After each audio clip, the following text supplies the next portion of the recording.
In this lesson, I'm going to show us how to write a simplified electron configuration.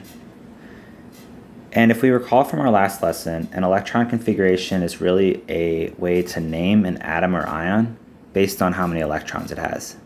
So if we can do an example right here, let's do the example for neon. So neon, Ne, its electron configuration is 1s2, 2s2, 2p6.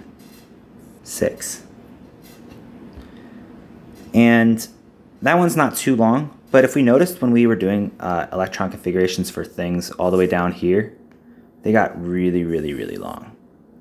So if only there was a way we could reuse part of what we have written and simplify things. So let's try another electron configuration. Let's try selenium. So selenium, Se. Well, we got 1s2, 2s2, 2p6, 3s2, 3p6, 4s2, 3d10, and 4p4. Now, if we compare what we have written for selenium to what we have written for neon, we'll notice that this part is the exact same. So part of what we have written for, actually all of what we have written for neon, is the exact same as what we have written for selenium. So maybe we could use that or something. Let's try another one. Let's try an electron configuration for argon.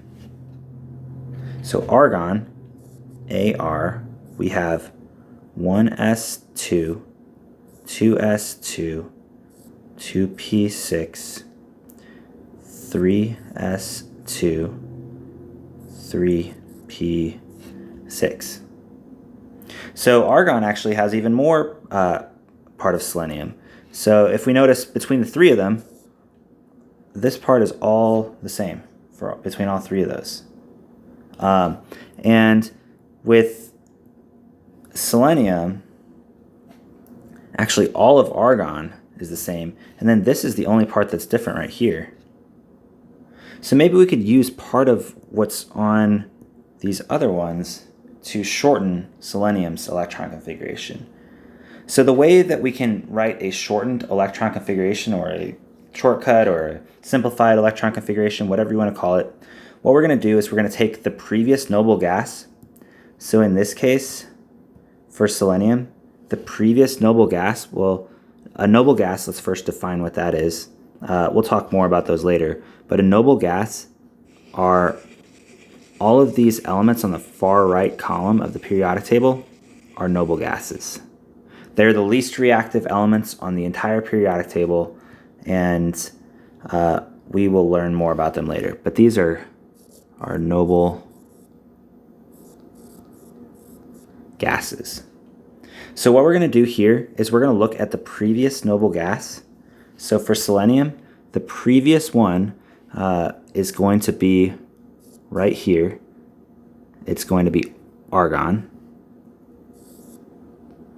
And we're just going to write, so for selenium, let's do selenium. Let's try that one again. We're going to write the previous noble gas in brackets, so Ar, and then we're going to write everything else. So the previous noble gas is argon. That's this whole part right here. So for selenium, it's this whole part right here. Notice that's the electron configuration for argon. We're just going to write argon, the symbol for argon, with brackets, and then we're going to write everything to the right of it as we normally would. So 4s2, 3d10, 4p4. So notice that it's the same thing now, except we were able to condense it a lot, because since this is the electron configuration for argon, we were able to just condense that part into just writing argon. And then we write everything that comes after it. So let's try another one. In fact, a question that might come up, we might say, okay, well, what if I have like krypton here? What if I have krypton? Kr. Should I just write this right here? Should I just write Kr, since we know it's the electron configuration for Kr is Kr? Well, you actually want to go to the previous noble gas. So even though Kr is a noble gas itself, we still need to go to the previous noble gas, which is argon again. So we want to go to argon, and we're going to write our brackets for argon, and then write everything that comes after it. So we're going to have 4s2, 3d10, 4p6. All right, so let's try one on our own. I'm going to give you a problem, pause the video, try to solve it on your own, and then I'll go over it and we'll be done. So let's try an electron configuration for iodine. Let's do the simplified electron configuration for iodine.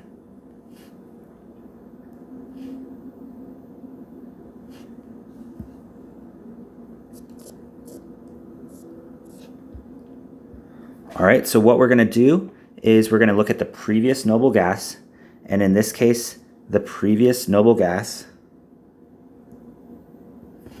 is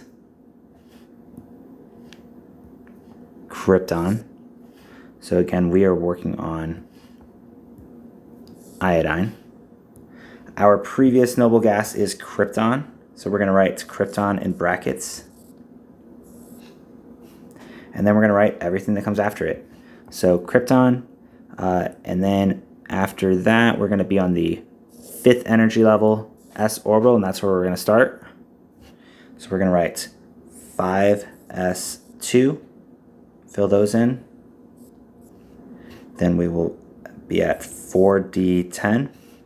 1, 2, 3, 4, 5, 6, 7, 8, 9, 10. Yep, we filled in 4d all the way. We're not at iodine yet. And then we are now on the 5th energy level, p orbital, and we're going to fill in 1, 2, 3, 4, 5 electrons. 5th orbital, or 5th energy level, p orbital, and we filled it in with 5 electrons.